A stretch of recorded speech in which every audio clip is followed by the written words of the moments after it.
Hello? Carlos buys a new car. It's a very expensive car. It's a huge, blue and fast car.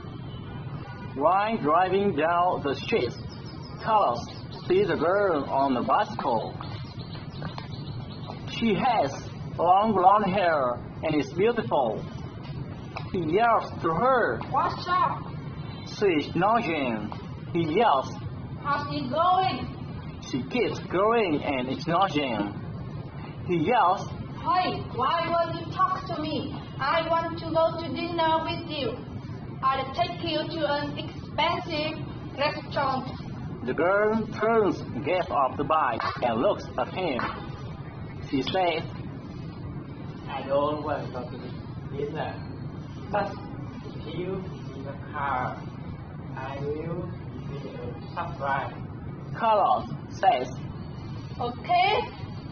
He jumps out of the car. He gives her the keys and says, Here are the keys. The beautiful blonde takes the keys and then kisses Carlos on the cheek.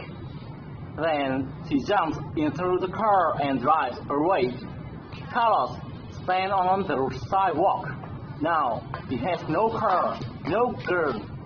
He says, That's it, just a kiss on the cheek. he gets on her bike and drives home.